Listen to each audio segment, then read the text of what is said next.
You're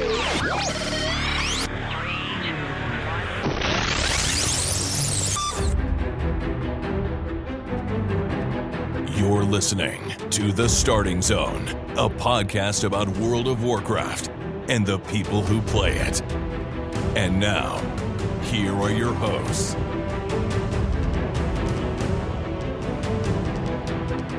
Well, hello and welcome to The Starting Zone, the podcast about World of Warcraft, the people who play it. Today is February 5th, 2024, and my name is Spencer Downey. Thank you so much for listening and subscribing to the podcast. I'm joined today, as always, by my co-host, Jason Lucas. Jason, how are you doing this fine Monday?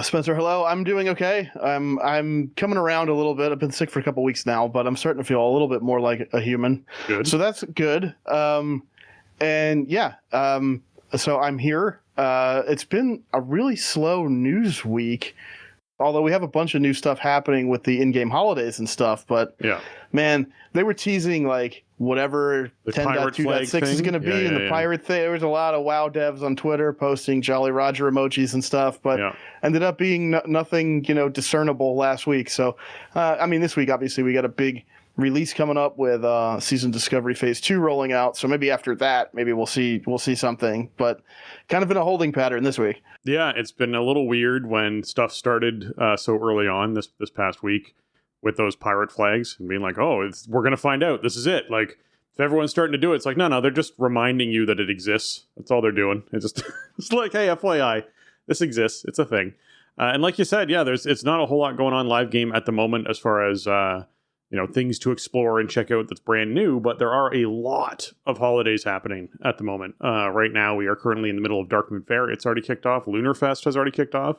We'll talk about that a little bit later in the show when we're covering what's going on this week, but it is certainly an exciting period of time for folks who are, interested in getting micro holidays done, interested in farming certain mounts, trying to get some new dragon riding armors. There's a lot of things out there that you can pick up, which is pretty neat. So certainly worth listening in, and we'll get into what's going on this week in just a little bit here. How has this past week in World of Warcraft been for you, Jason? It was good. It was a little quiet, but it was pretty good. Still raiding, of course. Raid Reclear was really good, actually. And, we ended up at Heroic Farok by, 9:15 or something Tuesday. But we decided to just call it a bit early instead of trying to trim the group down and then go do Mythic Gnarl route before 9:30.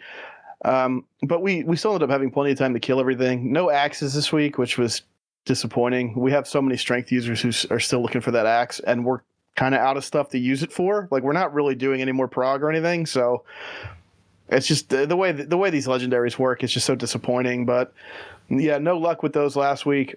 We got back through Mythic Volcross, and we actually did have a reasonable group to go look at Mythic Council. And man, we had a couple heartbreakers. We should have probably been able to kill it, but we had some brain farts with the polymorph bomb and the ducks and eating the flowers around Song of the Dragon on a couple really close attempts. I love hearing the descriptions of bosses and what happened in a wipe and all that kind of business, because it's always hilarious to be like, someone messed up the ducks and this didn't happen and they weren't feeding this thing properly and all hell broke loose. With Council, it's always I feel like those are the worst, like most knife twisting wipes that we have is people panic because they're a duck and they're trying to become not a duck as fast as they can, but then they eat that last flower patch that's going to let the entire raid break Song of the Dragon, and then we all die. So we didn't have signups for Sunday. We only had like 13 people signed up or whatever, so we didn't get back in on Mythic. I ended up just, taking last night off a raid. I think maybe they might have put a group together for Time Walking Firelands, but I just really needed the time to do something a bit more productive. I have a lot of stuff going on right now, so I needed a couple extra hours. So kind of a light, another light raid week for me. I'm feeling pretty good about the 2-night week. Really, we could probably realistically do one night of Amir Drasil at this point and just do like the Heroic Unlock, the 3 farm mythic bosses and say, see you next week. But I don't know. We'll see. I like that about the raid. It very much respects your time. In terms of Keystone stuff, I did a bunch. I filled up the vault. I think I got 1 point of rating. I'm not pushing stuff. I was kind of in that 21 to 22 zone, which felt great and very time efficient. It's well within, the proficiency range of the people that I play with. It's funny that 22s feel that easy this season, but that is kind of where they've landed for us. So It's nice. I'm having fun with the dungeon pool. It was an okay week. There was a couple spots where bursting with some other effects was a little hairy, but overall, like I think I timed everything I stepped into last week or something like that. Pretty close out of the 8 dungeons I did. But overall, it was a pretty good week. And also squeezed in one more BFD while it was still SoD Phase 1 endgame. So that was nice. Just get in there one more time. I think that raid was super fun for, serving its purpose of that super low level end game. Never got a one-hander though. There's 2 pretty cool one-handers out of that place, and I never saw either of them. I saw one of them drop once and somebody else took it. And, the other one I never saw. And that was, I did it weekly for about a month and a half, so I got plenty of BFDs in there. But yeah, it was fun. I've had a great time with that raid. I'm not I'm in that zone where I'm kind of not looking forward to Phase 2 coming out this week because I don't want to do the work of getting set back up and spending, putting all the time in. I kind of just want to raid log, but, we're going to have to get up to 40 and get some stuff situated before we can do that, which it'll be fine probably once it starts happening and everybody gets into it, then I'll kind of feel the pull. But, the last week or so has been more of, do I really want to play Phase 2? I don't know. I'm sure I will, but it's just we're on that precipice, right? So I'm like, I don't know. Maybe enough is enough here. Yeah, I can respect that feeling for sure. I am excited about it. I certainly am looking forward to the leveling process. I agree that it is kind of just a nice place to be when you're kind of raid logging and chilling, when there's a lot of other stuff going on and a lot of other games you want to play and things like that. Looking to I have to spend 3 to 4 days leveling a character, like really playing the game, leveling a character to get to the end game, to be able to play the end game again, and it's regearing again, and etc. Can sometimes not be a process that people enjoy. Whenever I think of that, I always think of the game Diablo, where a new season comes out, it resets everything, and if you wanted to actually just keep playing at endgame, yes, you had the option to do it by just not progressing anywhere. You could just raid the old raid all of the time and just not progress your character at all. But if you actually want to be in there with everyone else and what everyone else is doing, you have to start from scratch, level through the process again to be able to get the end game and start the actual end game grind, which is what you're sort of looking forward to. So yeah, I get that. I will say that I think we're planning on leveling or at least doing a raid this week, because we've heard that the experience from the raid is actually very good. So I think we're actually planning, on Thursday night or Friday or something, to get in there and actually do one pass at the raid to see what it felt like as far as leveling up goes, which is kind of neat. So I'm looking forward to that. We did do a raid this past week, the final raid. But, again, attendance is minor because people are bracing themselves and getting a break in before they dive into the Phase 2 stuff. So we'll talk more about Phase 2 when we get later into the show. There was a big blog post that came out about it, and there's certainly some aspects of it I want to highlight. But yeah, I'm looking forward to it. It's probably going to be the most WoW time that I put in this week will be inside Season of Discovery. I'll obviously be doing a lot of set it and forget it flight path stuff for Lunar Fest, because I will do that to sort of max out my journal for the month to get that done. So if you're someone who's looking to get your journal done, it's super easy this month with the amount of events and things going on. So it's just about committing the time into doing it. And I will remind people you can dragon ride when you're flying around doing that stuff now. So there are some aspects of that quest that are of the quest for Lunar Fest, and I'm sure for Loves in the Air, they're going to be much faster to do by just dragon riding around, which is exciting. I definitely did a bunch of dragon riding around already for Lunar Fest, just collecting stuff up, and yeah, it's super fast. So that is enjoyable to do. I definitely dig, especially since Lunar Fest takes place around the Moonglade. You're sort of at the top of the world, and you can kind of just dragon glide anywhere you want from there, which is kind of nice. So yeah, there's certainly some fun aspects to it. But yeah, outside of that, I didn't get up to too much other WoW stuff this past week. I sort of did the regular reputation grind, did my Super Bloom, did that kind of stuff, and it was just kind of good for the week. So yeah, I'll look forward to Phase 2 and digging back into WoW a little more later this week. All right. Well, with that, I guess we'll hop into what's actually happening this week in World of Warcraft.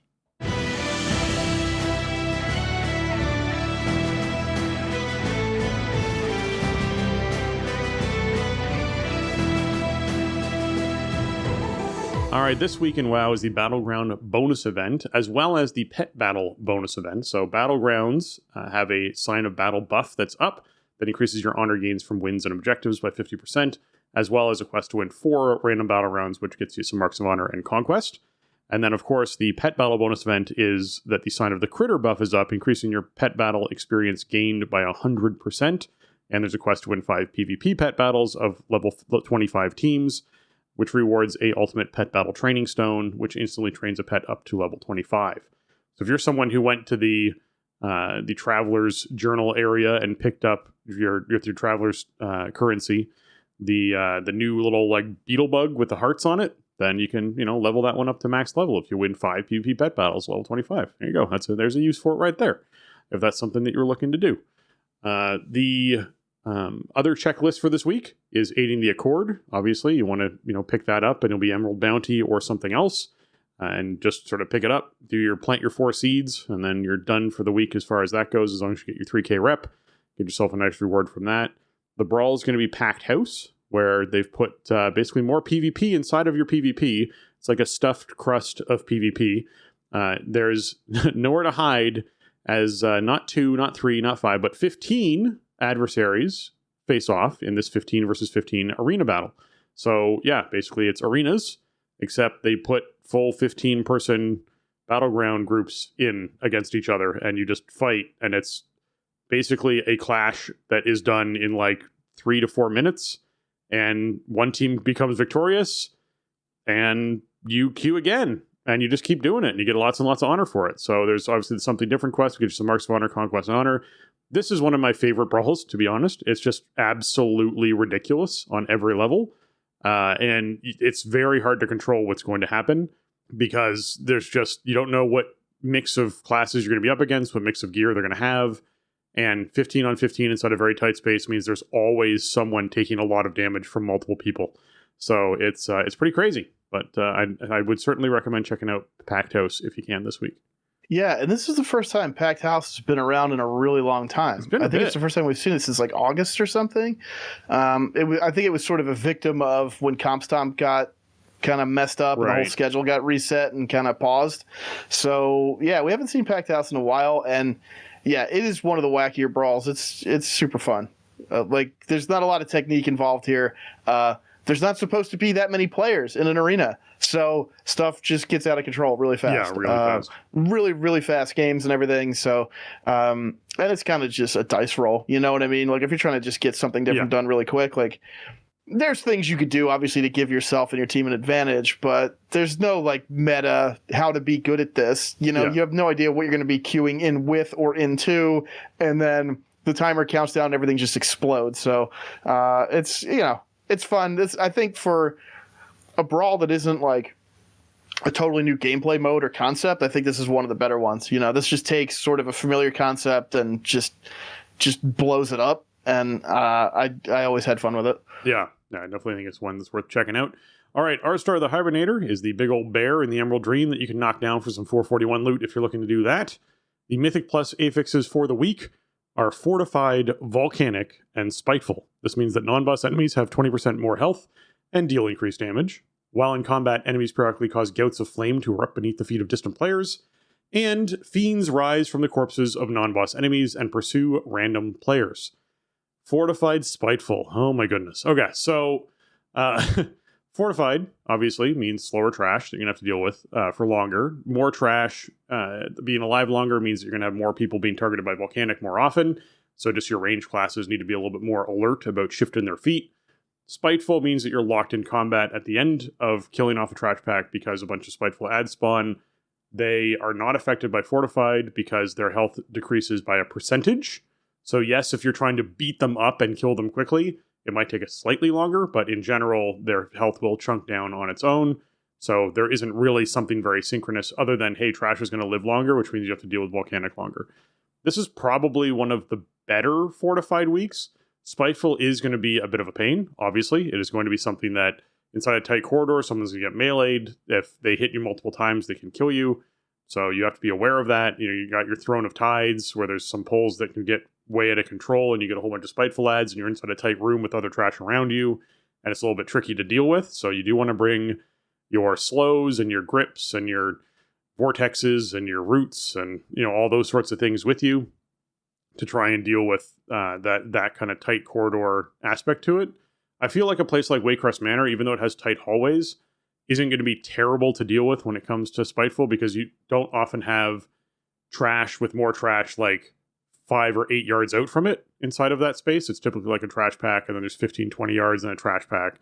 Whereas that's why I sort of highlighted Throne of the Tides. I do feel like there's a couple of rooms, those round rooms that have like 4 different trash packs in them plus a patrol, where you can get into some trouble with, having killed a pack and having people getting chased by stuff and not running into another pull and pulling another pull onto your group by accident as they're trying to dodge or move away from their Spiteful ad. But what do you think about this week, Jason? A bit of a mixed bag this week, I would say. If you're doing lower keys, it's great because it's fortified and volcanic is basically free. So if you're, in those like 7, 8 range keys, 10, whatever, you're kind of working your way up, like those keys they're going to be feeling really good, I think.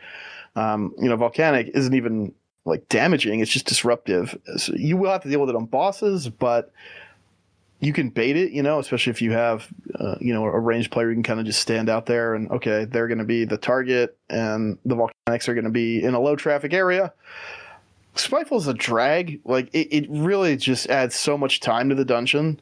And it's obnoxious, it's not super interactive. There's not that much counterplay. Like you can reposition and root them or typhoon them away or something, or you can use CC on them to get that timer going and get away from them, and you can save yourself some time that way. But it does lock you into combat for the duration. You can't drink. There's certain things that may need to trigger in a dungeon that aren't going to trigger because you haven't left combat yet.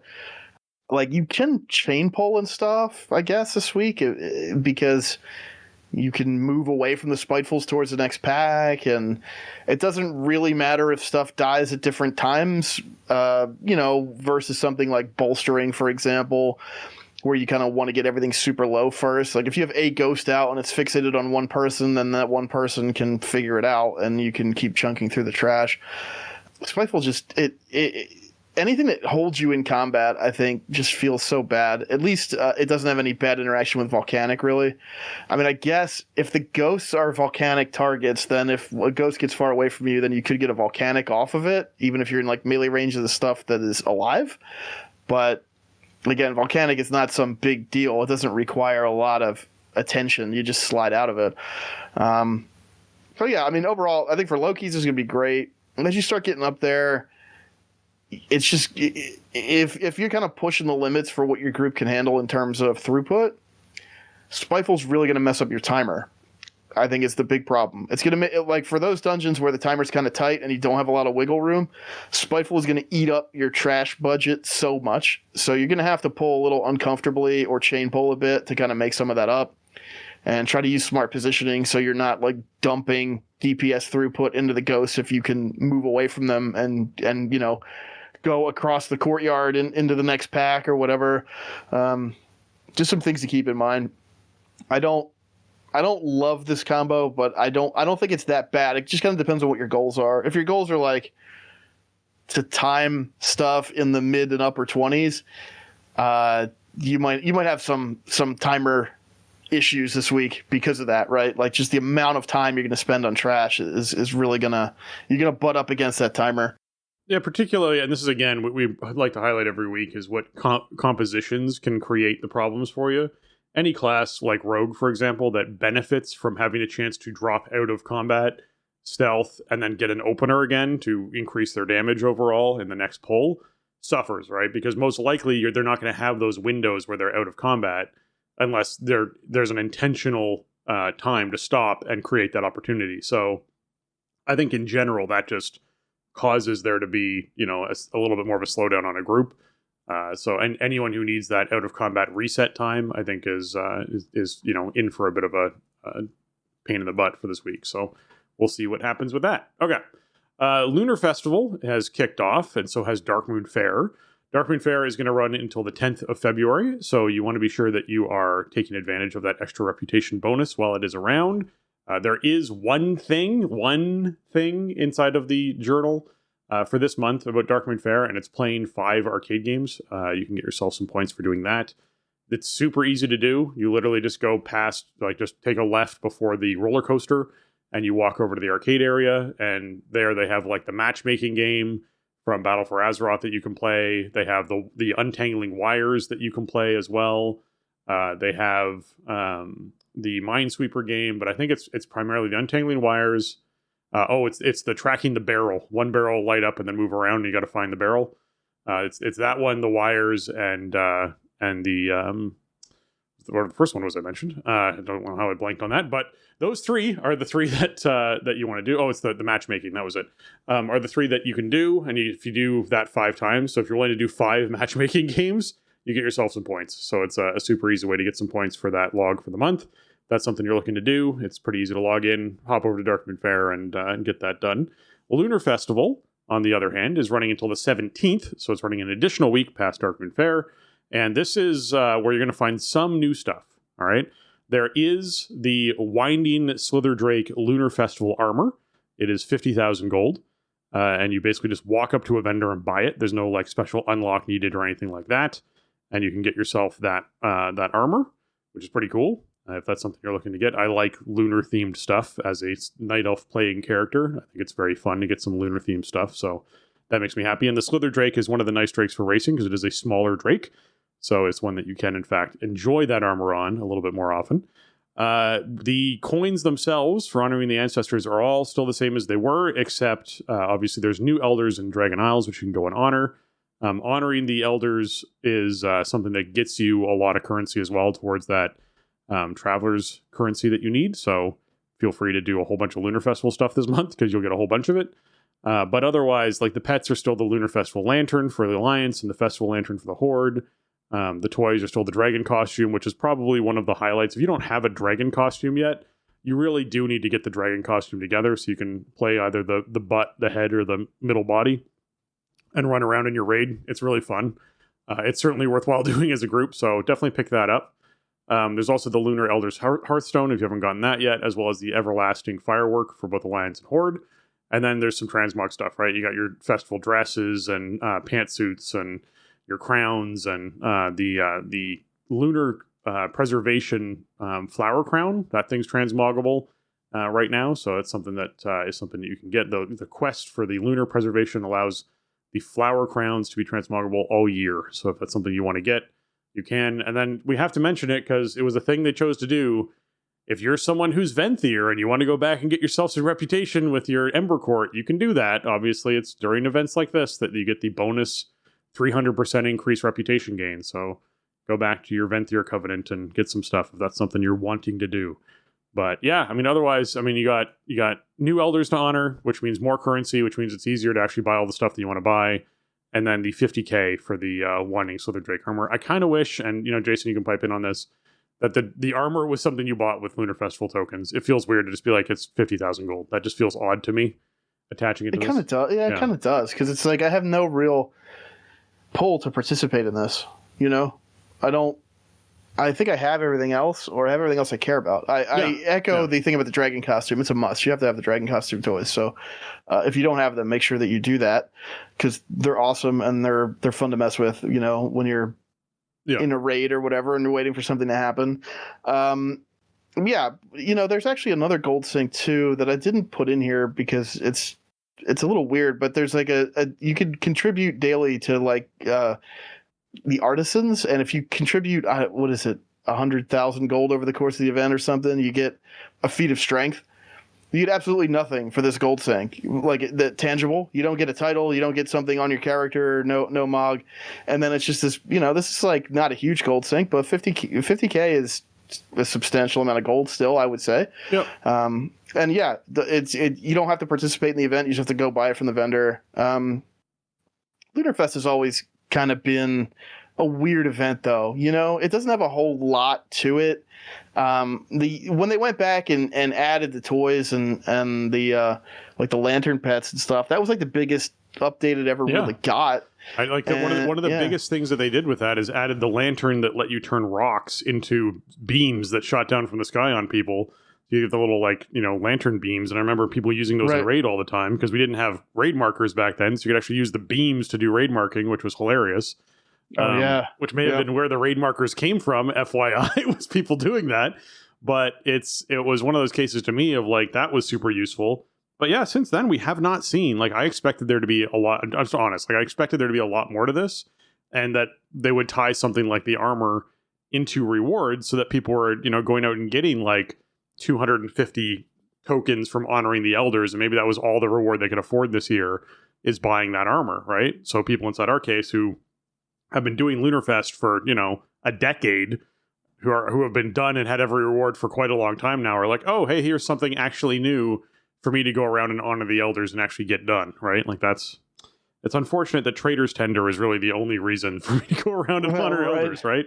That seems unfortunate. Yeah, it's a little weird. I guess I can't complain about it, though, because I'll probably buy the Drake armor because I think it's cool, and I like the Winding Slither Drake, and 50k is a lot, but it's not really that much in the grand scheme, so it's like worth it. And then I don't have to actually spend any time on this, which is kind of cool. I don't really want to grind Lunarfest to buy it, so it is just weird, though, that the event, there's just not that much to it. It's a very long running holiday in the game, but it's never really been super interactive. It is good if you want to level up a character, if you're doing like pacifist or something, if anybody's still doing stuff like that. I don't know. It could be that having like official support for hardcore and stuff has killed people's interest in doing those weird kind of level up challenges. But if you are doing pacifist, then you can get a ton of XP from talking to the elders all over the planet and getting all those turn-ins and stuff, and it doesn't involve any combat, so that's a thing. But yeah, overall, I don't think I'll be doing too much with this, but I will probably end up buying the Drake armor. Yeah, I already bought it. Like, that was a no-brainer for me. It's very cool looking. I do wish that it was silver, not gold, because it's Lunar. That just is how I feel. But I do like that how it looks and what they sort of did with it. It adds like fur to the face of your Drake, and it looks very cool. I dig it, so that's something I wanted. All right, Love is in the Air. It is also going live tomorrow, so it'll be something everyone can jump into. It's going to be going until February 19th, and you basically are able to go around and get Valentines and do a bunch of questing as far as that goes. But the new stuff for this year is the Gala of Gifts, which is outside Stormwind and Orgrimmar, where there's a new mount. It's the Heartseeker Mana Ray, which I think is very fitting because Mana Rays are already kind of heart-shaped to begin with, so making one a Heartseeker makes sense. That's going to cost 270 of the currency, and then there's also the new pet, the Heartseeker Moth, again, something that's a little bit heart-shaped, so I think that's also very fitting. That's going to cost 40, and then there's some new toys for people to check out. The Date Simulation Modulator, where you place down a date simulation modulator, which is going to sit there for 2 hours, and that allows you to view the world from a different perspective. I don't really know what that means. I haven't looked this up. Jason, did you look this thing up at all? I didn't, and I don't have it or anything. So I assume it's one of those basically like filters that applies to your game world, so it looks different. So yes, so that's what it sounds like from the description. But I haven't. Obviously, I don't have it yet. I think the event is just about to go live in North America as we're recording this. I haven't had time to grind it out, obviously, and I didn't look anything up with like PTR footage of it or whatever. But it seems like one of those transform the world kind of toys. Yeah, and then there's also a cloaking device attached to the machine that only members of your party and raid can see the machine and its effects. So that's something to be used. It can only be used outside. That's another thing on there. And there's a 2-hour cooldown. So it's up for 2 hours, and there's a 2-hour cooldown, so you can use this thing constantly. This is one of those things where I'm like, how many of these am I going to just find sitting out in the world? The answer is none, because fortunately they threw that cloaking device on it. So what I think that actually means is, hey, we're not going to worry about someone essentially creating a raid group, an entire raid of people drop this thing constantly, and then everyone else thinks it's funny, so they drop theirs, and there's thousands of them in Stormwind, and the entire server crashes. Because they're essentially all going to be phased to your phase, I think, is what's going to end up happening, or only you can see it. So that is a smart move. Good job on that one. The Exquisite Love Boat is something else that you'll be able to get for 270 tokens. This summons your Exquisite Love Boat on the water surface within 20 yards, and there's a cooldown during Love's in the Air of 30 minutes, so keep that in mind. I assume you can probably only use it during Love is in the Air as well. You share a stylish cruise with someone who you want to, and it comfortably seats up to 4. So apparently you can double date on this thing if you're looking for it. So yeah, that's another thing that they threw in there. Last but not least is the Eyes for You Only. It's a 40 cost, and essentially you tune out non-party members, which I'm hoping basically means that you literally use this. There's a 30-minute cooldown on it, and everyone except people in your party vanishes from your screen. I think that would be a really cool toy if that's what this is. So yeah, it'll be fun to check out. I can imagine this being hyper useful if it's not locked to Love is in the Air to use while leveling. And there's all those like thousands of people standing around a quest NPC, and you essentially go, I'm going to use this thing, and everyone's going to disappear, and I can just use the quest NPC. I'm hoping. That'd be nice. I'm yeah. hoping. So we'll have to see what they choose to do with this, but those are the new toys for people to check out this year. There is also a new Drake manuscript. The Love Armor is going to be available for the Proto Drake, which I cannot imagine choosing the roughest looking, ugliest Drake as far as, just like primordial Drake and being like, Love Armor, let's just attach that on there. This thing's going to be a sweet, cuddly thing. So that's something you can look forward to as well. There's new quests for you to go and grab as well, so you'll find those too. And there's some new transmog. There's the Eternal Yellow, White, Pink, Orange, Blue, and Black roses that you'll be able to get for whatever rose recolors you want to have. For making sure you're representing whatever the relationship is that you're holding this rose out to for the person you're holding it out to, as well as a scenic gateway portal. You can teleport from Veldraken to the Gala of Gifts, a romantic hideout in Val'Sharah, the thrilling peaks in Jade Forest, a relaxing wade into the waters of the hot springs in Winterspring, and the lovely lakeside in Northern Stranglethorn. This is probably my favorite idea that they threw into this whole event. I love the concept of adding in-game teleports for this event, and the concept is that you're teleporting to date locations. I think this is hilarious and fun, and people will use them for doing other things in the game, and it's just convenient in general. But I will absolutely check out where the thrilling peaks of the Jade Forest are, and check out where the hot springs and Winterspring are they teleport you to, and just how much they've decorated them. Because I have to imagine if there's a romantic hideout in Val'Sharah, they've probably put down like a picnic blanket and set up stuff, and like I'm imagining that's what they did. So I think this is a nice touch. I'm not a huge big Valentine's Day person, as far as like, oh my goodness, this has to be like a really big special deal every year. But I love that they're adding these things in because it's just fun. Like, this is just fun. Who can be angry at this? It's just fun. So glad to see it. Yeah, big updates for Love is in the Air this year, and a lot of ammunition for RPers. If you want to RP around, I don't know, like some kind of romance angle or something. I mean, there's so much here. With all the new toys, mogs, the scenic getaway portal, all that stuff. It's a lot. I mean, there's a ton of new stuff in here this year, in addition to the stuff we already had. I mean, there was already a bunch of collectibles and stuff from this holiday, but it's got a pretty big update. I mean, I think of the ones we've seen, this seems to be one of the bigger ones so far.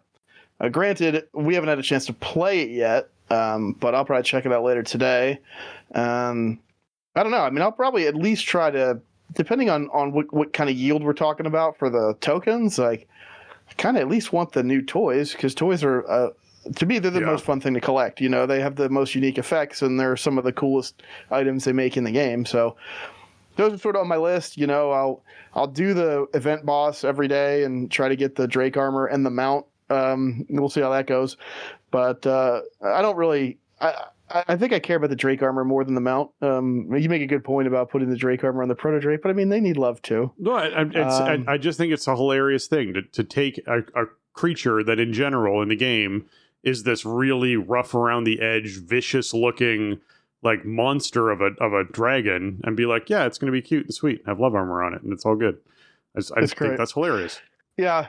So yeah, I don't know. I mean, I'm going to hop in there and do this stuff this week. I think there's enough new here that I want to check it out, and I want to try to collect at least some of this stuff, even if not everything. I mean, there's so much new stuff here that I doubt they're going to give you enough tokens with the daily quests and whatever to buy this out. I mean, you got over 300 tokens just for the vendor mountain pet, right? And then the toys are also over 300. So you're already over 600 tokens just for those items. Yeah. I don't know what kind of daily yield we're looking at, because it's the new quest, so it's hard to know. Yeah. Like I don't know, but that to me, that just seems like a big number for one character to hit from doing this every day for 2 weeks. Yeah. And I don't really know if I want to do it on more than one character, but maybe, sometimes those like the one-off quests or whatever at the outset, like if that's enough to get you to one of the items that costs like 100 tokens or something, or get pretty close to it, then it's not too bad to do an alt for like 2 days or 3 days, just to check some stuff off. Yeah. But I don't know. We'll get in later today and tomorrow and see how it's feeling and what the real economy of this is looking like. Yeah. None of this stuff like aesthetically speaks to me all that much where it's like, oh, I really want that, like the mount or whatever. It's fine. It's cool, but it's not really stuff I would probably use. But collecting it is, to me, that's always the fun part. Yeah. Yeah, I think completing the collection is fun. For me, I just want to test out things like the glasses that make everyone but your party members disappear to see if it does in fact work the way that I'm hoping it works, which is like this will be a game changer for people to use at expansion launches and patch launches where you're like, I just want to get to that NPC to do a quest and I can't see that NPC. They're buried in so much stuff. And you're like, oh, I'll just use my glasses. And suddenly it's like, oh, everyone vanished. I can see the NPC. Or does it make the NPC disappear? That would be a big problem. If using these things make NPCs disappear, I get it that's the concept behind it, but that would be a larger problem. So I want to get them and test them out, That sort of reduces any potential usefulness, that just makes it straight up for like, okay, I want this for screenshots or whatever, Yeah. But which is fine. Valid. I think it's a cool thing to have either way, but we just haven't had a chance to play with it yet. Yeah, exactly. That'll be fun to check into. All right, so before we jump into hotfixes and stuff, I actually want to jump to the what's in the trading post going on right now, because there's a lot of its love is in the air theme. So while we're on that topic, let's actually check that out. So again, the trading post is offering anniversary stuff. This is something we talked about at the end of last month because we knew stuff was coming up. So there is a way to earn an additional 500 tender this month. You can also buy the Mannequin's Charm toy, which basically puts down a mannequin for your character, or womakin, as I think is the other thing that they quoted inside of their tweet that they put out.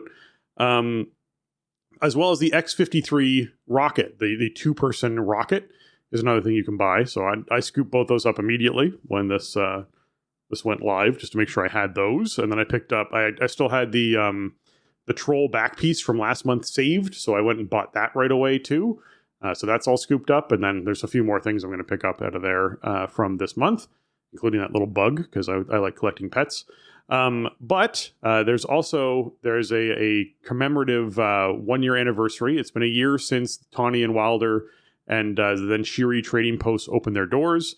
To commemorate the occasion, visit their festively decorated stalls where you'll find 2 special items. There's the mannequin and the touring rocket for you to pick up. Then there's the extra 500 tender that you get. And then there's a couple of extra ways to earn tender as well by like thanking them or / loving them or whatever it is inside of your traveler's journal. So there's a lot of things you can do to earn a little bit of extra tender to sort of help you finish that up for the month. It's definitely worth checking out. Now, they also have the ride to the final surge to the finish. So this month, new activities are available to help players catch up their activity bar. These events will begin 1 week before the end of the month. That's the usual surge, but there's just more items in the surge this month to help people obviously get the additional 500 done. As far as what's actually in the place, though, this is like a pretty love is in the air theme month. All right, so you got Nelly, which is like a normal red bug. You got Bugsy, which is the pink love bug. You got the fur end-ship fox, which is the pink flying fox that you can ride around. You got all the corsages came back. They'd been away for a little bit, and they all came back. Lots of cloaks and gloves and that kind of stuff. You can imagine that you'd get the battle wraps of the honored Valajar. So there's Valajar-themed red and silver armor, which does look pretty cool, although I think it's hilarious they threw it on a Night Elf female. It does not look nearly as cool on a Night Elf female as it does on some bulkier characters, but that was their decision as to what they chose to do. Weapon wise, there's a whole bunch of love themed weapons. So there's like a Love's Bulwark, which is a shield with a heart on it, and some pink axes, and a Love's Witchy Rose Wand, which is a wand that, you know, looks like a sort of like a anime style Sailor Moon wand. There's also a staff that's similar to that. The fluorescent split blade, which is a sword, two-handed sword, which has two major blades that stick out of it that do not actually connect. They're two, as you would imagine, twin sort of split blades, twin blades. But the hilt as well is two blades that are split in the opposite angle. So it's actually kind of cool looking. It's the pink on it's not my favorite aspect of it, but it's certainly a cool looking weapon that they can do more with in the future. They've got a couple of bows that are themed around it. One of them is very Sylvanas, the Gothic longbow, sort of Sylvanas themed Love is in the Air bow. We saw the Ruby Fellfire Bulwark come back, as well as the Spite Blade that came with it. And this month's reward, the actual final month's reward, is the Love Witch's attire, which goes along with that wand I talked about earlier, the very Sailor Moon-esque wand. And there's been some controversy, as we always see with this sort of stuff, online, of people not approving of this outfit. I mean, what it comes down to for me is, like, if you want to dress your character a certain way, dress your character a certain way. My only thing that turns me off of this attire and this outfit is that it just doesn't fit in my World of Warcraft universe when it comes to how I see Warcraft. Same way as in Legion, traveling into space and going to another planet was too much sci-fi in my thing. This is just more anime that I'm used to having inside of my, like, World of Warcraft universe. But that's just me. And, you know, I didn't go out on the internet and, like, yell at people and talk to people about it. That's not what I'm doing. It's just why I'm not super excited about this end of month reward. It's just not. I'd be more interested in the thing behind this person, which is an umbrella with hearts on it and a picnic setup. That to me would be a cooler thing, because I like the umbrella sort of dating setup stuff that we already have in the game.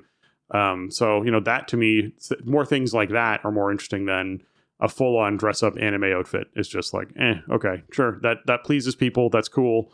It's just not my thing. There's a lot of different sort of options out there for people, but yeah, you can certainly enjoy this if that's your cup of tea. Yeah, I'm going to be saving a lot of tender this month, I think. I did buy the Mannequin Charm toy and the Touring Rocket. Like, right, you have to, right? They're just no brainers. Like a unique toy for 10 tender. Like, you just buy that. You don't think about it. And a passenger mount for 100 tender that has been in the game for a long time, but I guess, like, you've been able to get it for years now. So that's, you know, whatever. For 110 total tender, like, yeah, I'll take both. None of the other stuff really speaks to me. The Valashar armor is kind of cool, but it's leather, which is weird. It doesn't look like it should be. Well, I guess, I don't know. But so that kind of limits its usefulness to me. I might buy it anyway just because it's a cool look, and it's not that expensive for a full set. You know, I feel like 600 tender for a full set of armor is a fair shake. And yeah, the bonus reward this month it's not really something I care to use on any of my characters, but hey, it's better than a wristwatch, right? It's a full MOG set. Yep. It's certainly more set, value. So, yeah, it's more value than the wristwatch. Yeah, I like that better.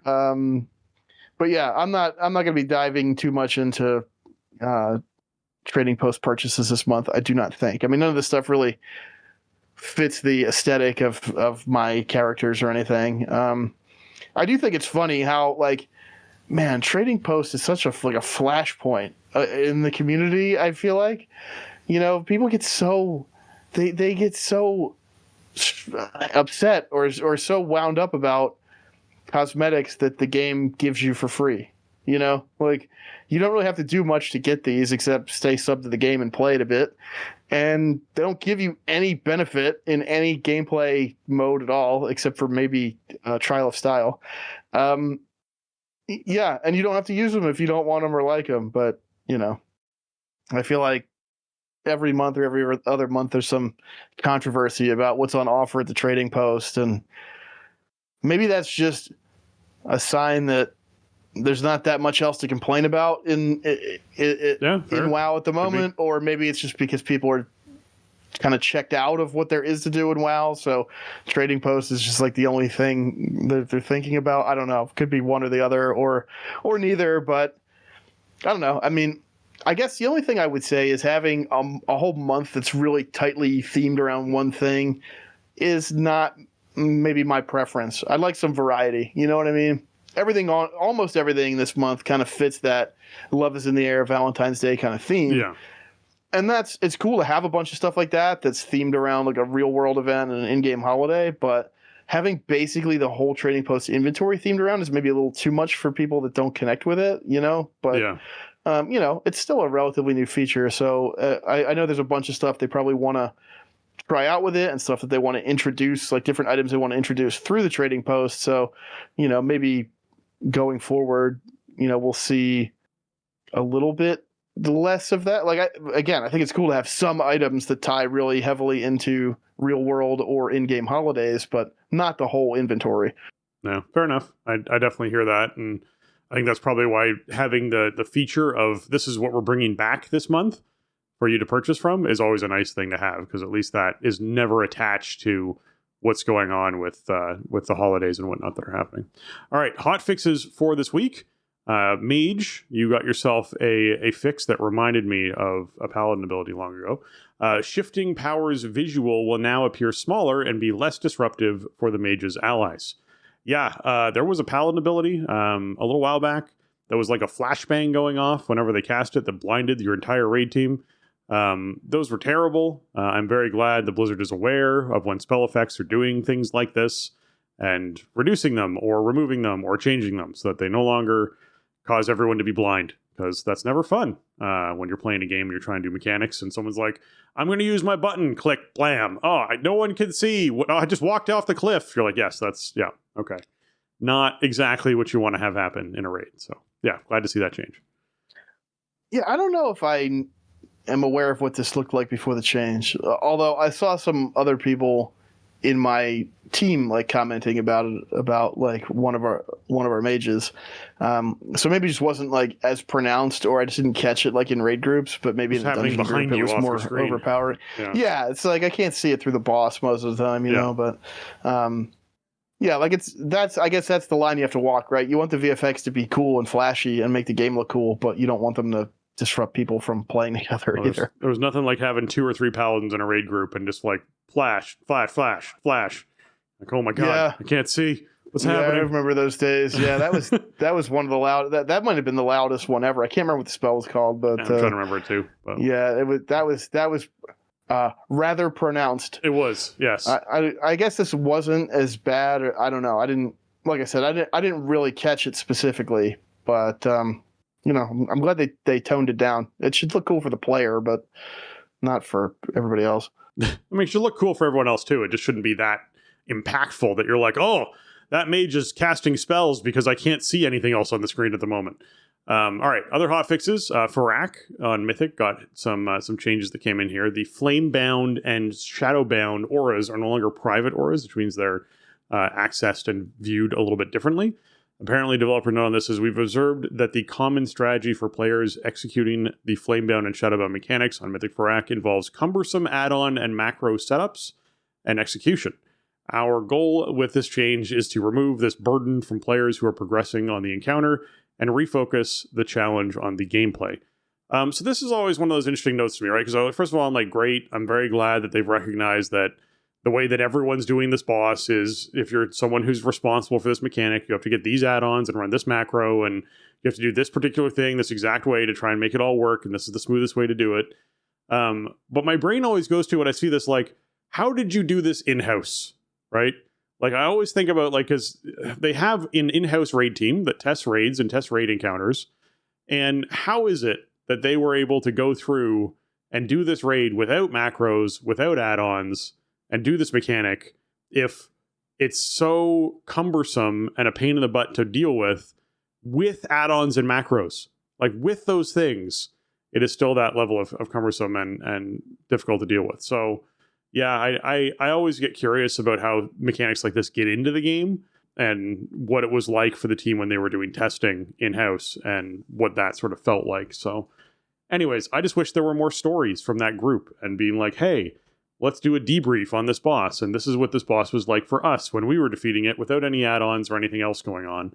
And this is the strategies that we sort of went through. Or release the video, like release the in-house video of them killing the boss with no add-ons or anything attached to it on Mythic, so people can watch it. Like, you know, when Hall of Fame closes, release that video from the team and be like, wow, this is their team doing it with no add-ons. This is crazy. Like, look at what these people are doing. That would be neat, because otherwise you just kind of question if it exists. That's all. I'm just saying, you know? Yeah, probably not. I mean, I think this is a great change. You know, the high-end rating and add-on development community were like, please stop with the private auras. And Blizzard said, we're going to try it. And, I mean, you see what happened. It creates a negative play experience. Like, if you're going to have stuff, if you're going to have mechanics that require private auras so that, like, weak auras can't hook into it, and then people can't make add-ons and weak auras around it specifically, then the mechanics have to read and be read well enough and be able to be executed without add-ons. And I don't think that they do that when it comes to stuff like this. I mean, we've talked a lot on the show about how Dragonflight has been a huge step forward in terms of encounter design. The raids feel so much better than Shadowlands. The bosses are fun, but they still are hanging on to stuff like this, and I think it's just wrong. I think you can make challenging bosses without relying on these kinds of tricks. In a lot of ways, if mechanics and UI support for the mechanics that's built into the game like read better, you wouldn't need weak auras and DBM for fights to begin with, right? Or at least not to the level that we need them at certain levels of rating in 2024. I feel like having the private auras on Farak, which is a design failure, I think removing them is correct.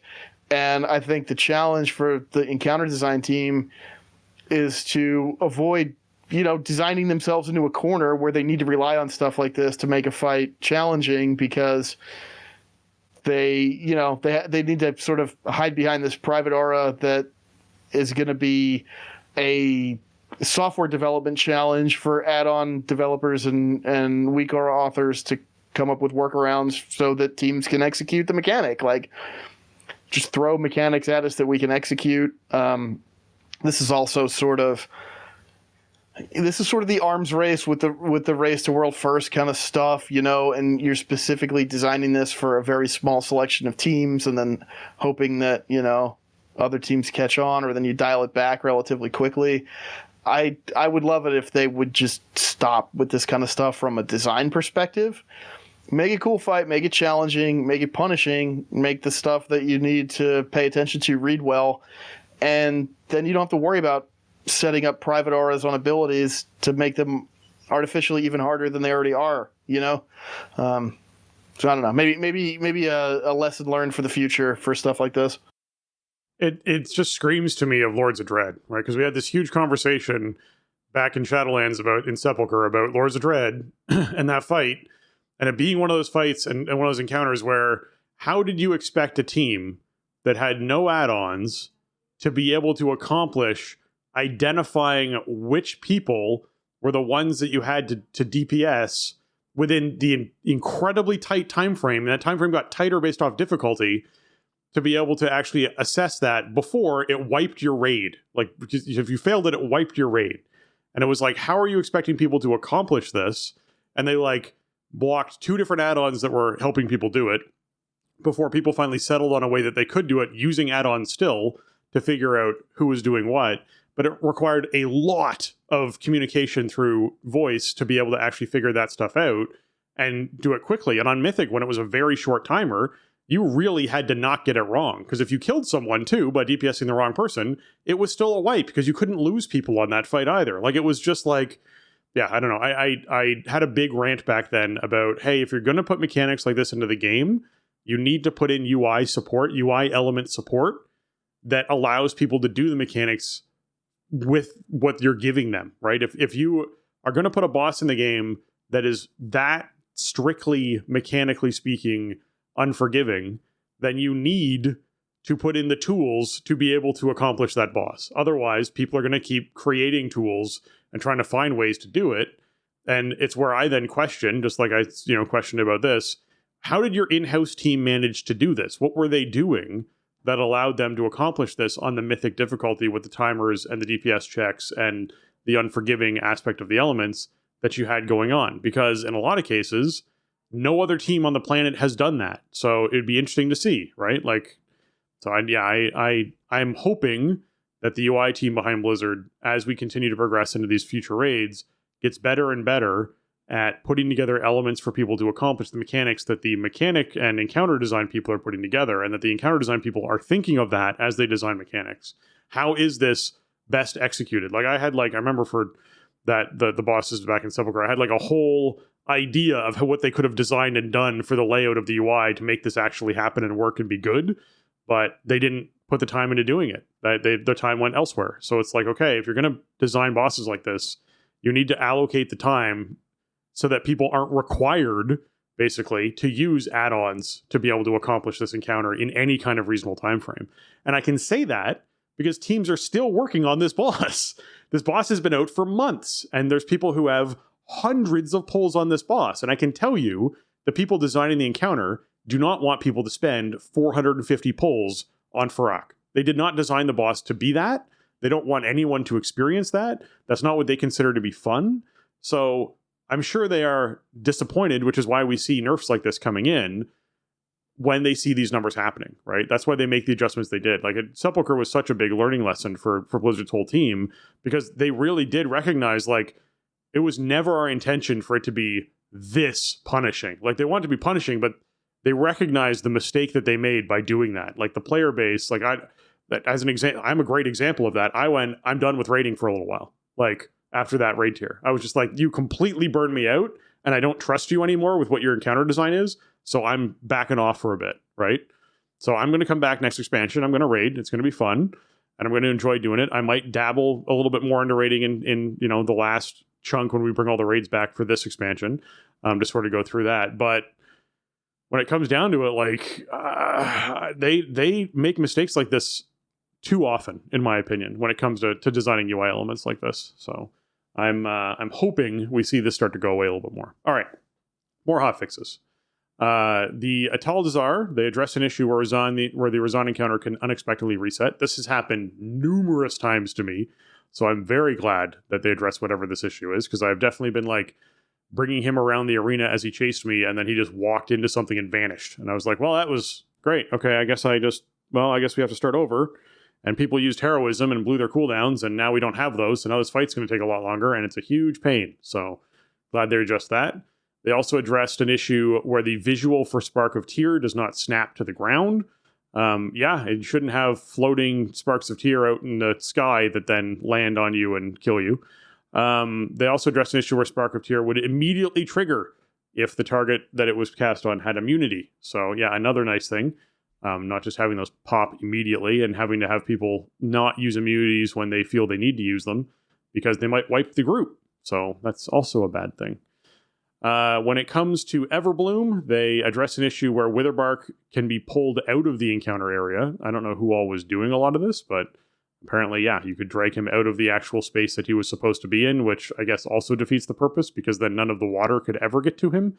That's a little weird. So I'm glad that got addressed.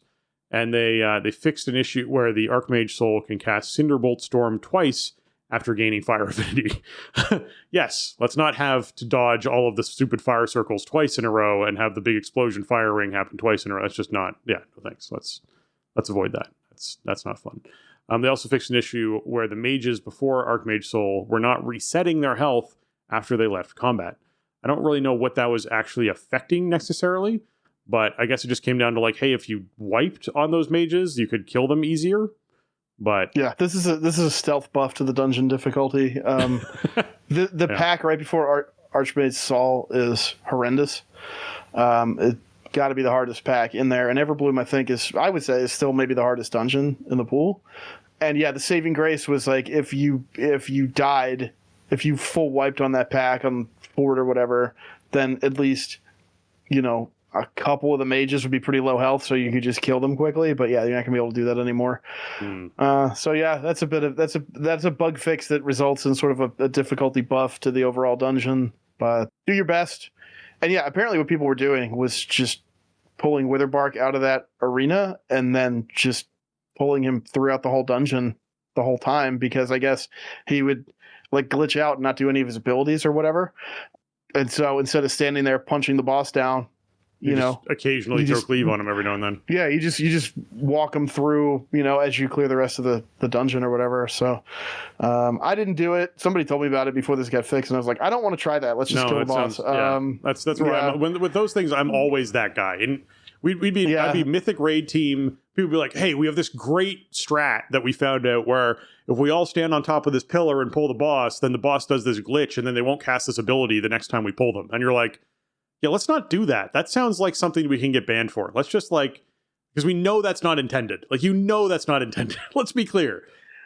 Yeah, you're not supposed to be walking the boss around. You know, you're not taking the boss for a walk for its daily constitutional or whatever. So it does raise the idea, though, for encounter design of going, hey, maybe there is a boss that we should design that follows you through the entire dungeon, and you just kind of chip away at it as you're doing other things. And it's like that boulder rolling behind Indiana Jones kind of concept. Would be a neat idea for an encounter. That could be really cool, actually. Yeah.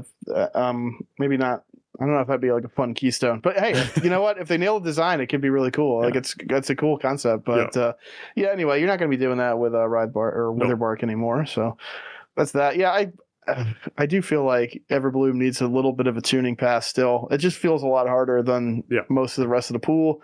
And I think these fixes actually, well, I mean, the one that Cinderbolt Storm can't cast twice in a row, that's good, because that's really bad if that happens. So I guess it kind of comes out in the wash. I mean, Archmage's Soul is just a sneaky hard part of the dungeon, and it's right after you came through that whole long trash section with the Berserkers and all that crap, and then the Council boss that can be really stressful, and you're like, okay.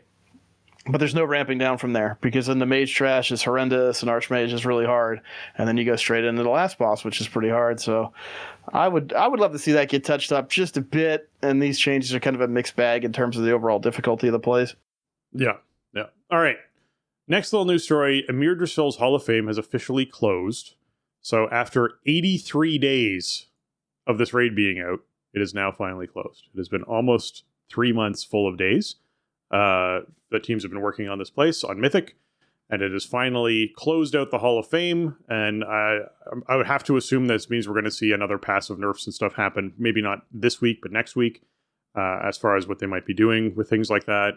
It also means, hey, tonight's probably the last night for you to try and get, your Hall of Fame title stuff and all that kind of fun stuff. So be sure that you're trying to knock that out this evening, because otherwise tomorrow it probably goes away, and we'll have to see what happens next. But yeah, it's not the longest Hall of Fame that we've seen open, but it's certainly up there. I mean, 3 months is a long time for teams to be progressing on content. Like, if you picture the teams that are doing Mythic are doing over 20 hours of this thing a week, in most cases, 16 to 20 hours for most of these teams. And for them to be doing that every week for 3 months is a lot of time commitment. So just factor that in there for difficulty concerns and that kind of stuff. I do think that there's probably a sweeter spot around that Hall of Fame closing after 60 days mark that is probably a much healthier number to aim for. So I don't know. I don't know how you manage to accomplish that, because the Horde Hall of Fame closes in that 40 to 60 day range.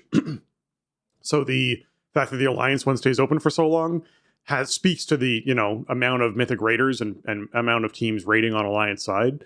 But I do think that there needs to be something done to not make this take 83 days for, essentially 200 teams to kill this thing on Mythic when it comes to the two different factions. Now, obviously, that's, an exaggeration, because there's probably been 350 or 400 teams that have killed it on Horde side by the time Alliance fills their first top 100 thing. So just something to keep in mind. But yeah, 83 days, man. It's closed now, and we might see some nerfs. I hope so. I would love to see a tuning pass now that we're really getting into the weird. Emir is getting a bit long in the tooth now. Yeah, now it's been about 3 months since it came out. It's not quite yet, but pretty close. I do have some cross-realm people who I haven't been able to bring to Mythic, as my sort of roster has, depleted a little bit. So that might help if people are still interested. I guess this is also probably the last time we'll ever have to deal with this. right? Because you figure in season 4 of Dragonflight, there is not going to be Hall of Fames and stuff like that. So we should just have Cross-Realm Mythic from the jump as soon as season 4 rating starts. And with all the changes coming in with 11.0 and War Within, it should be. I mean, if you have Cross-Realm guilds, then it would be reasonable to think that Cross-Realm Mythic rating will be available from day one of a raid opening. So that's a big win. We just had to get over this particular weird hump. This feels really weird with where we're going, that this was still a thing, but it was. And yeah, I would love to see. We don't have any information right now as we record, so maybe we'll see something come in tonight. We'll have to check the blog and see if we get some tuning changes come through. But I would love it. I mean, I don't really think Heroic Emir still needs to be touched up at all, really, but I would certainly not complain. The longer we get into farm, the less friction that you want to have, and you want to be able to bring people who haven't been playing the whole time, or maybe aren't really your core heroic raiders, or people want to bring alts or whatever, and you don't want to up that time commitment for the clear, So hopefully we'll see some decent changes come through with tuning this week. Yeah, as we think back on the Wrath of the Lich King days, where they just made your character get progressively stronger every single week, so you could in fact have a situation where you brought in a character that was under-geared for week 1, but on week 10 was fine and didn't slow anyone down at all, and was, your whole team just sort of, because everyone had gotten 10% stronger, was just like, yeah, this is fine, we can carry 2 or 3 people and not even notice it as a team. Our boss kills are still actually getting faster, so this is not bad at all. Like that is what I think the ideal should be for, as raids get longer and longer in the tooth, is you should be creating the opportunities more and more for more people to sort of dive in and experience it and have fun with it. And the teams that wanted to get in there and farm ahead of time and get all the gear ahead of time, really that's kind of the World of Warcraft way, is, hey, if you wait long enough, gear becomes easier to get. That's just how this game works. So I think that should work in raiding as well. All right, go inside of season 2 of Season of Discovery for Phase 2. This is Season 2, whatever you want to call it, is kicking off. Phase 2 of Season of Discovery is going to involve leveling up to level 40. There's going to be a new 10-person double reset a week, every 3-day reset raid inside of Nomergon. It's going to be, obviously, it's located in Dunmoreau. I like that they include that in case people forgot where Nomergon was. But yeah, there's 6 bosses. It's a 10-person raid size. And basically, this includes one additional new boss that they're going to be putting in. Each of the 5 bosses have been redesigned to present new challenges within the raid dungeon. This dungeon will also introduce a new world buff that you'll be able to get, which I think makes sense a lot. And there will be a variety of new items and rewards, with even more epic rewards from additional sources beyond the last 2 bosses of the dungeon. There will also be a new class sets to acquire, and a quest and rewards adjusted for level 40 players. Players will be able to undertake a new profession quest chain, leading to new materials to craft more powerful items. That's the epics, like we had the boots and gloves this past bit. As a compromise for both leading edge players as well as casual players, the raid dungeon will become available with the launch of Season Discovery Phase 2, but there will be 2 lockouts on the normal weekly lockout timer at the start of the phase. This means the first raid resets will occur on February 13th, and the second will occur on the 20th with the regular scheduled maintenance. This will allow leading edge players to get to level 40 and start their hunt in the raid right away, but also minimizes the number of lockouts missed for those who are a little bit slower when it comes to this kind of thing. So this was an interesting debate to me, right? Because it came up where people were like, Blizz actually put out a poll and said, hey, what do you guys want? Do you want a week off to actually level and do everything, and then the raid starts? Or do you want the raid to start right away and you can get in there and start doing stuff right away? I was of the opinion of, I don't care, because I'm going to level the way I want to level, and I don't feel like missing lockouts for this raid is like a huge, ginormous, important, like, we're going to be in phase 2 for 3 to 4 months. That's what we're looking at, most likely, right? This is not, hey, you've hit max level on an expansion. We're going to be in this for the next 8 to 10 months before the next thing comes out. You want to be as geared as possible because there's all these things you want to do that require this gear. Like, I did not find it difficult to find good gear out in the world outside of Raid for Season of Discovery, and I think it'll be very similar this go around as well. So I'm good either way. I'm glad that they just settled on this so that everyone was just kind of happy, I guess, with what they wanted to do. Casual players probably were similar to me and just didn't care when they were going to get it. The leading edge, as they put it, players really wanted it immediately because they're going to try and level to level 40 in 2 days and be able to do the first raid lockout before it goes away. But yeah, we'll see what people choose to do. Either way, that is the initial blog post that they put out, but then they get into a little bit more nitty gritty here. But Jason, do you want to comment in on any of that? Well, I'm just glad that they're still doing 10 player raid size. Yeah. That's huge. I'm surprised that it's 6 bosses. I kind of thought maybe they would, I mean, Nomura got such a huge space. I kind of thought maybe they would squeeze some more bosses in there or something, you know?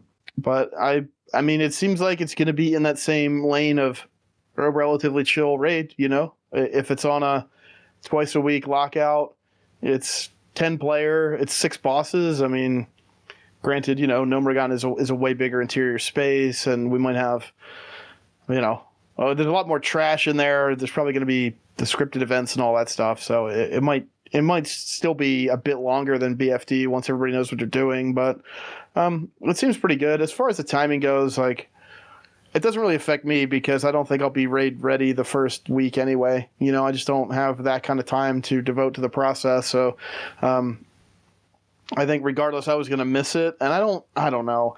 I don't see this being like a big event that everybody's got to get geared up for, and then they're gonna, you know, open the raid and everybody's gonna race or whatever. Like, it's so much more relaxed. Yeah, like people are just gonna clear this like immediately. It's not like some race to world first kind of like.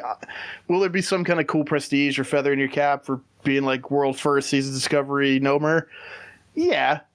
But it's not, you know, it's not like the level of a, you know, a new raid launching in retail or something. So I don't know. I feel like most people, like, obviously there are people who are really sweaty about Seasons of Discovery and they want to totally max out and do all the stuff, and that's cool. I'm not saying you shouldn't do that, but I think the appeal of it for a lot of people is that we could play it casually. We don't have to dump that kind of time in. We can raid log once we get to a certain point of character progression. Yeah. That's really appealing, and it seems like they're going to continue that kind of concept here in Phase 2, which I'm excited about. You know, at first we didn't know, is it going to be 10 players? Is it going to be, you know, how many bosses is going to be, whatever. So it certainly seems like pretty casual rating to me. Yeah, I agree. All right, boss updates. They gave us some teasers here. So Grubus, there's going to be new radiation vents that may just come into play during the encounter. This is probably one of my favorite ones. The Crowd Pummeler 960. This boss has moved to a new part of the dungeon where your encounter will occur on a raised platform before a crowd. And I was like, cool. All right, the Crowd Pummeler actually takes place in front of a crowd pummeling your raid. Commence the pummeling. I like it. This is good. I'm happy with that. They also said that Mech Engineer Thermoplug now has new mechanical suits as part of his arsenal. So we'll have to see what that actually plays out to, whether he bounces from suit to suit or like what ends up happening. I just like that they gave some tweaks to these bosses. It's going to make it a lot spicier. So that's going to be fun for people to actually check out and enjoy. They did mention something about loot. They said that items such as the automatic Crowd Pummeler will allow players to pick up just one of these items to reuse over and over as a quality of life improvement. So it's no longer like, hey, this thing gets destroyed occasionally. So just keep that in mind. Some of these older items have gotten some tweaks to make the game more fun. Obviously, item sets are going to be another part of that. That's going to be a little bit interesting as far as what they choose to do with set bonuses to sort of keep people interested in that. The dungeon updates, they actually did these new things, these new ability sort of books. There's a Testament of Enhanced Blessings, a Revelation of Totemic Projection, and a Manual of Redirect. Basically, in Season Discovery Phase 2, there'll be new skill books added as part of the 5-player dungeon drops from various creatures. These are quality of life improvements that will not take the place of a rune to help address such things as short aura durations for paladins and totem control for shamans, or even manipulating combo points for rogues. This is amazing. So I thought for sure there was going to be something where they're like, all right, we're going to put in a paladin rune. This paladin rune is going to have one major effect that's this thing, and we're just going to slap the like enhanced blessings onto it, right? Just going to throw that in there as something for someone to use. But it does kind of then go, okay, well, if you're not using this, unless they throw that enhanced blessings on like 3 different runes or 5 different runes that they have, it's sort of telling people use this for quality of life all of the time, right? Which is a crappy way to do it. So I like the idea that they basically have these new drops. People can go and farm that essentially let you click on a book, and that gives you something like Totemic Projection or your Enhanced Blessings, or be able to move your combo points around. That's great.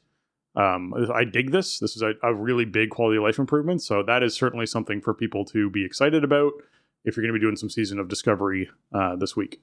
Yeah, it seems like these spell books, whatever you want to call them, as a blanket term, are really, they're all just dialed in on quality of life, Yeah. Taking some of those kind of rougher edges on some of the classic stuff and making it a bit more like more modern versions of the game. Not even like newer versions of the game, but, newer ones than vanilla, right? Like Enhanced Blessing and stuff like that. So that's really cool. And I mean, being able to redirect rogue combo points is going to be huge. Like that's awesome. And yeah, it's not like it's not a choice you have to make. You're not giving this up for something else or whatever. Well, you just got to go find them. And then it's just you benefit from that permanently in Season of Discovery. That's a really cool addition in terms of, all the other stuff that we're getting. Like, obviously, we're getting new runes, we're getting cool new gear, we're getting all kinds of other upgrades, and then you also get all these quality of life benefits. Like, I just feel like the Season of Discovery team is really tuned into what players want and what feels good and bad about playing something like this. Yeah. Yeah, I just think they're moving in a good direction as far as that goes. We also mentioned that there's no more GDKP runs going on. So those who are used to using that system, that's something that they're moving away from. They just apparently said that they recognize that there are some concerns around the erosion of the traditional guild and social structures that are part of the spirit of Season of Discovery. And so given the experimental nature of this, they want to try things out without this type of transaction taking place in the game. It basically comes down to, hey, people who want to buy loot, that's inside of a run, that's what the system was for, is essentially bidding a certain amount of gold on a item that you wanted, and if you bid the most gold, then you got the item. So moving away from that structure is just something that they wanted to try for this, which I don't blame them for. So we'll have to see how that goes. But yes, Phase 2 is going live on February 8th at 1 p.m. Pacific time. So be ready to dive in and, play a whole bunch of World of Warcraft. This Season Discovery is something you're interested in doing. It's something that I'll check out, and I'll certainly talk about on the show, and we'll see what's going on. It's yeah. I'll be diving in this week too. I don't know that I'll have. I don't know. By the next time we speak, I may not be level 40 yet, but I'm. I'm going to get in there and play. I do want to point out that they mentioned this at BlizzCon, but they confirm it in this post as well. There's going to be a huge XP buff from level 1 to 25 once Phase 2 starts. Right. Yeah. So if you didn't play Phase 1 or you nibbled a little bit but didn't really get there, you can catch up really, really fast. So I would say, it's basically they have a header in the blog post. It's not too late to join in, and it's really not. And there's still a lot of stuff to come in Season Discovery. There's only Phase 2 of 4, right? And it's just super fun. Even if vanilla was never really your jam or whatever, or you don't really see the appeal of classic or going back in time, this is a different version of the game. It's not vanilla WoW. It's not strictly revisiting the past. Like, this is a different way to play WoW, and it's a much different experience in practice. I thought it sounded cool when they announced it at BlizzCon, but I had way more fun playing Phase 1 than I thought I would. So I do encourage people who've been kind of on the sidelines to check it out. And man, I got to imagine that leveling a fresh tune from 1 to 25 must feel amazing with this buff coming in. Maybe I'll get inspired and put a little extra time into the rogue and start getting up there. I kind of doubt it. I just don't have that kind of free time right now, but it does make me think like, hey, well, that would be a way to start getting in there. And I mean, I wonder if you'll be able to get the extra rune slots. Like, do they only unlock once you hit like 40 or whatever, or can you use them on the way up?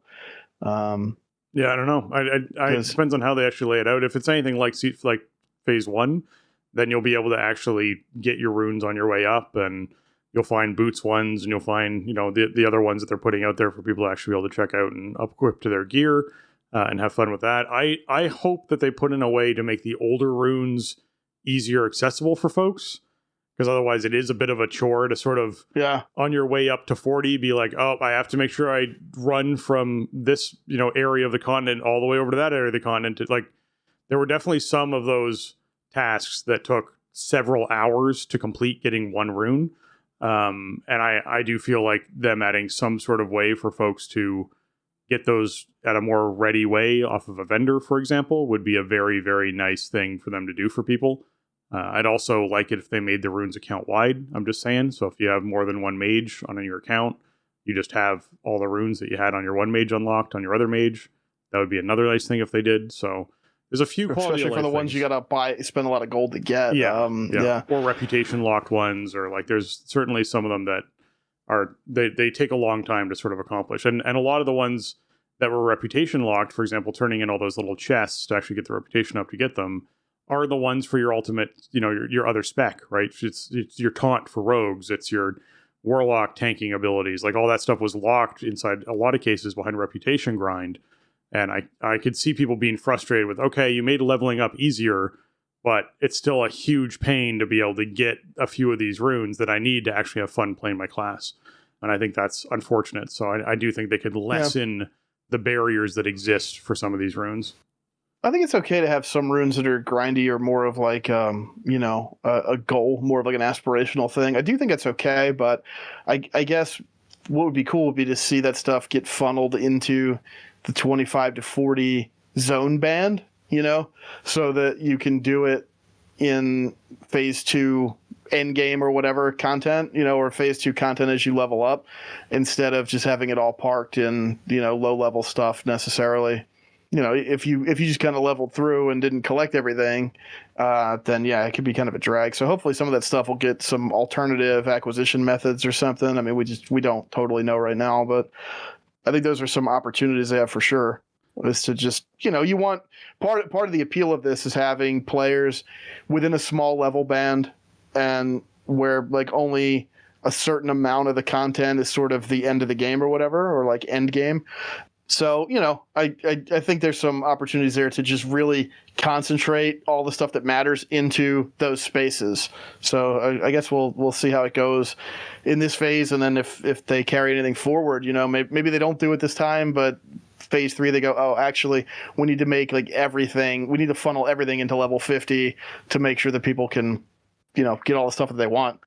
Yeah, I just specifically feel like the class altering runes shouldn't be ones that are locked behind a grind of some kind or a max level situation. I think it's unfortunate that for people who wanted to play healers as mages or tanks as rogues, that they essentially had to hit max level and then accomplish something, and then they could start doing that role, as opposed to on the way up, they're tanking dead mines and they're tanking stockades, and they're like, that to me would have been much more interesting, because essentially it means that, once you're max level, you can experience this, but you're only really going to experience it in raid, because there's not a whole lot of dungeon grind that you do.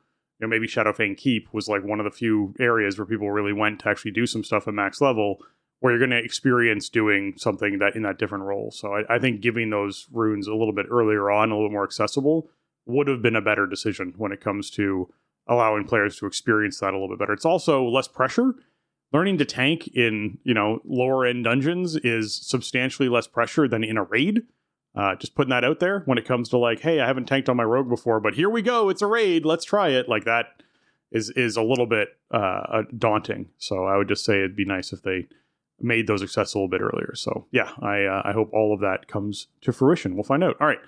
With that, I want to take a moment to thank our patrons. They contribute a ton to our show, and they help us improve on the content we create. And today I'm giving a shout out to Alianas, Arajian, Celian, James, Kapawi, Max, Shorel, Rager, and Vespin. Thank you so much for everything you give. And man, oh man, patrons, you guys are great. You're helping us out. You're paying the bills, and you're helping us sort of improve the show that we're making. So thank you to all of our patrons. Our Patreon is located over at patreon.com/thestartingzone. If you're trying to find it and jump in and support the show, we appreciate it. No new patrons this week, but man, we do appreciate all the support that you all give to us. Thank you. It means a lot. And just wanted to make sure you knew that. Absolutely. Thank you, patrons, for your support, past and present. It's been incredible over the years. And next month is going to be 15 years of Starting Zone. And we haven't had the Patreon running that long, but it has been quite a few years now. So thank you everybody that's helped us out over the years and helped keep the show in production, help keep the archives online. We appreciate you. We couldn't do it without you. So thank you for helping us out. Yeah.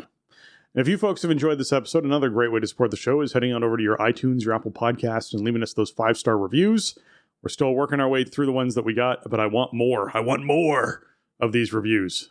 So if you're thinking about leaving us a 5-star, head on over to your iTunes, your Apple Podcast, and we will read it here live on the show. This one comes in from Valcomer in the US, entitled "Subscribe and Enjoy WoW Even More. I found the Starting Zone last year, just before Dragonflight. Jason and Spencer are wonderful hosts.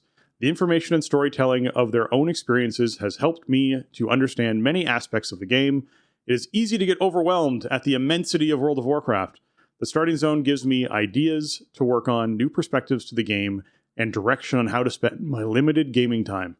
As a player who is on and off again with many expansions since the beginning of the game, I believe being connected to TSC has increased my own enjoyment of all the game has to offer. Thank you, Spencer and Jason. Thank you.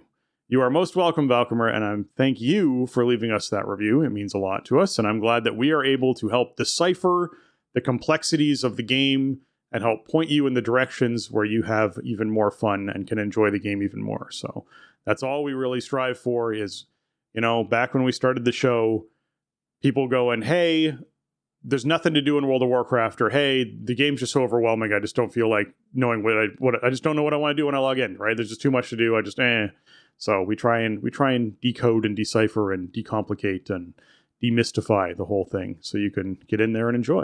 So thank you. Absolutely. Thanks for taking the time to write in, and glad we could help you out and help you enjoy the game. Great to hear from you. Volcom is somebody who hangs out in Discord a bunch, so that's always nice. And also, Volcomer's been over there on Wild Growth with the DJ's crew and doing some BFD. So nice. That's been fun too. So thanks for taking the time and letting us know. Yeah. That wraps up episode 617 of The Starting Zone. If you want to check out show notes for this episode or leave us a comment on the show, you can head on over to the Starting Zone podcast, the official website for the Starting Zone podcast. It's startingzone.com. And if you want to contact the show and leave us your feedback or ask a question, you can email us at thestartingzone@gmail.com or reach out to us on X or Twitter, whatever you want to call it, at the Starting Zone. Or you can, as Jason just mentioned, join our Discord server. If you're looking for our Discord server, you can go to thestartingzone.com/Discord. And you can just, click on the button that's there, and it'll open up our Discord server with an invite for you, and you can hop in and say hello and chat and maybe raid some BFD. Who knows? If you want to get your hands on some TSC gear, you can find that over at TeePublic. That's teepublic.com/stores/the Starting Zone. You can check out all the designs on shirts and mugs and stickers and all that kind of fun stuff. And Jason, where can folks find you on the interwebs? Best place to find me, as always, over on Twitter. You can find me over there at Shieldwald. You can also find me streaming WoW sometimes on twitch.tv/Shieldwald and or youtube.com/Shieldwald. Video channel's been quiet lately. Like I said, I've been pretty sick and just low energy, and trying to spare any viewers from my coughing fits. But I might be back this week. I'm feeling a bit better. Feeling a bit, coming around a bit, and then it'll be the question, does my internet hold up? But check out the video channels, and of course come say hi over on Twitter. Nice. If you're trying to find me, you can find me on Twitter at Spencer_Downey. If you want to throw me a subscribe or something, you can head on over to Twitch at twitch.tv/SpencerHD or over on YouTube at youtube.com/@SpencerHD. And those are those video channels that Jason mentioned as well. With that, for Jason and myself, we want to say thanks for listening, and jobs done.